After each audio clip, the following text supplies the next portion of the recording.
नाम नहीं लूंगी क्योंकि वो कहेंगे आपने फिर नाम ले लिया। उन्होंने भी, हम लोगों ने जब आपस में क्लियर करा तो हम लोगों के प्रेशर से हमने आपसे एक वीडियो भी डिलीट करवा दी थी, क्योंकि हमारे ऊपर जगत दीदी का इतना ज्यादा प्रेशर हो गया था कि शायद तो हम दोनों उन्हीं के कहने पे चल रहे थे, ऐसा फील कम कर रहे हैं अब।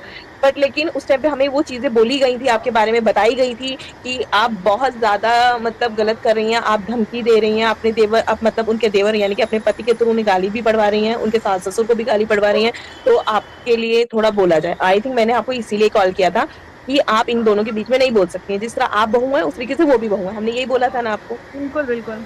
ठीक है, तो हमें ये नहीं पता था जो बातें अब हमें समझ में आ रही हैं, अगर एक बहू अगर किसी कारण अगर वो ससुराल छोड़ भी देती है तो रिश्ते खत्म नहीं होते। अगर आपका रिश्ता खत्म हो रहा है तो एक खून का है, दादा दादी का जो पोती का प्यार है, उसे आप अलग नहीं कर सकते। बिल्कुल, बिल्कुल नहीं हो सकता है भाई। और अगर ऐसा कुछ होता तो पिछली कंट्रोवर्सी में मैं चाहती तो मैं काफ़ी कुछ नेगेटिव बोल सकती थी, लेकिन मैंने नहीं बोला। जिस मैं जगह ये वाली पर बात बोलना ऐसा चाहती बोलने थी। का आया कि हाँ भाई, जिस जगह पर बिटिया के लिए अब हमको बोलना चाहिए, उस जगह पर मैंने बिटिया के लिए बोला। ऐसा नहीं है कि मैंने नहीं बोला। और मैं बिल्कुल, चाहती तो आपने मैं तो काफ़ी सब कुछ कुछ किया नेगेटिव, आज जो लोग मुझे नेगेटिव बता रहे हैं, बहुत अच्छी बात है, सबकी अपनी-अपनी राय रहती है भाई, इसमें मैं किसी को ये नहीं बोलूँगी कि आप लोग गलत कर रहे हैं या क्या। पर मैं ये ज़रूर बोलूँगी कि अगर ऐसा कुछ होता तो मैं काफ़ी कुछ नेगेटिव चीज़ें उस टाइम पे बोल सकती थी, जो मुझे नहीं लगता कि सही है, क्योंकि ना मैंने आज तक कभी अपने घर की बातें ऐसे बाहर लेकर के आई और ना ही सामने से आई हैं। वही और कंटिन्यू सामने मुझे, से आई भी आप हैं तो मैं मुझे क्या ही बोलूँ। आज तक शायद आपकी और मेरी एक ही बारी तब बात हुई थी जब मैंने आपको जगत दीदी के कहने पर कॉल किया था। ठीक है, शायद मेरी और हाँ, आपकी तभी बात हुई थी, मेरी आपसे कभी बात नहीं हुई। आपने एक दो हाँ, बारी बीच में आके कमेंट भी किया था, तो हमने आपको बोला था, आप थोड़ा अपना गुस्सा दिखा रही थी हमारे कमेंट कर करके, तो हम आप हमारा पैनल नहीं ज्वाइन किया था, आपने पहली बार मेरा पैनल ज्वाइन करा है। और मैं उस आपके लिए सबसे पहले तो मैंने आपको ये बोला कि मैं आपको पहले थैंक यू बोलूंगी, सबसे पहले वेलकम बोलूंगी, फिर मैं थैंक यू बोलूंगी, फिर मैं आपको सॉरी बोलूंगी कि मैंने आपको कॉल किया, किसी प्रेशर में कॉल किया।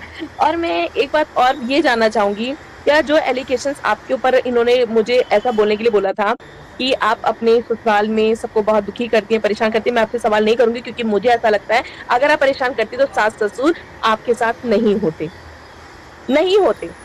अगर एक बहू छोड़कर गई है तो उनमें ही मुझे लगता है कि मैं उनमें ये भी नहीं कहूंगी कि उनके अंदर कमी है, ठीक है, उनके हस्बैंड नहीं रहे तो वो घर छोड़कर चली गई, तो वहां पर भी वो खुद ही कमा कर खा रही हैं, तो वो इन लॉज में बैठकर भी कमा कर खा सकती है।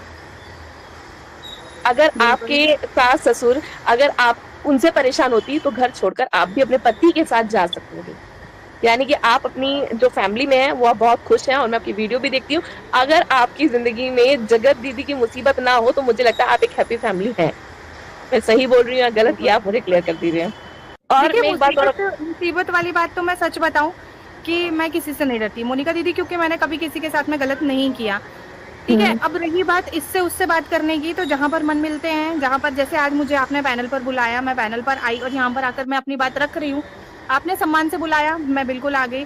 जैसे हम तो सम्मान से आवाजें मुझे लगा रहे थे, बुलाया हम जाएगा, तो आवाजें मैं लगा वहाँ रहे थे, पर कंचन जी आ जाइए, कंचन जी अगर आप सुन रही हैं तो इज्जत के लिए आ जाइए।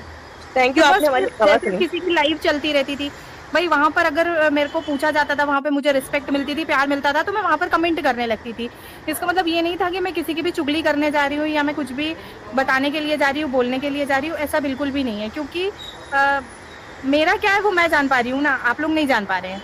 नहीं नहीं, तो मैं आप लोग कंचन जी नहीं एक जान पा सवाल, रहे हो। और मैं एक आपसे सवाल तो, और आपसे। आप अनीता दीदी, मैं तो ये बोलूँगी कि आप तो मेरे से आपने शायद फर्स्ट टाइम मेरे घर पे कॉल किया था आज से 2 साल पहले, 2 से हाँ। और ढाई 3 साल पहले करीब आपने जब मुझे मेरे हस्बैंड को कॉल किया था जिस टाइम पर, तो हम्म। आपको तो सारी कंडीशंस पता है। बात तो आज हो हम्म। रही है ना, आज यहाँ पर उठ रही है मेरे को लेकर के, तो कंडीशंस तो आपको सब कुछ पता है। तो फिर आप बताइए कि क्या है, क्या नहीं है और किस हद तक है? मैं किस हद क्या तक बोलूँ? ये है अब आप कि बताओ। मैं सबसे पहले आपसे ये सवाल पूछना चाहूंगी, अभी ये लेटेस्ट एक मैं खबर सुन रही हूँ वाईटी पर कि व्रत सावित्री का व्रत आपको रखने के लिए भी रोका गया और आपने जबरदस्ती इस व्रत को रखा, ऐसा कुछ मैं सुन रही हूँ, क्या ये सही है या गलत? नहीं, आखिर नहीं, देखिए, आपको हर वट चीज क्यों सावित्री दबाया वाली जाता ये है? बात थी, नहीं, नहीं, वट सावित्री वाली बात जो भी थी, हमारे घर में व्रत खंडित था। काफ़ी टाइम पहले जब मम्मी लोग वाली जो पीढ़ी थी उसमें व्रत खंडित था हमारा, और उस टाइम पर नहीं होता था। लेकिन फिर अमावस्या खंडित थी हमारे यहाँ पर, वट सावित्री नहीं, अमावस्या खंडित थी। तो फिर हमारे यहाँ पर अमावस्या के दिन बेटा हो गया, तो वो अमावस्या हमारी वापस आ गई।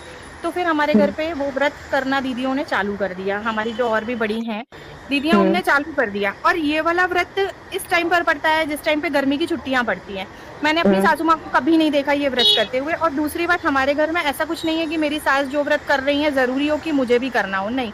उन्होंने हुँ, हमको फ्री छोड़ के रखा है कि तुमको जो करना है, तुमको जो व्रत उठाना है, तुम वो व्रत उठाओ, तुमको जो पूजा करना है, तुम वो पूजा करो।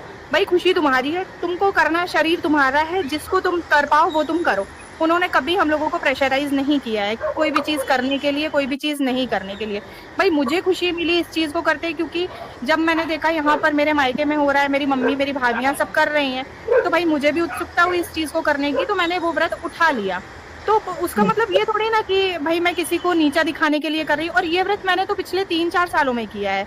मैंने, मेरी शादी को अब 10 साल हो जाएँगे नवंबर में। मैं 10 साल से हुँ, नहीं कर रही हूँ ये व्रत, मैं तो अभी पिछले 3-4 सालों से ही कर रही हूँ।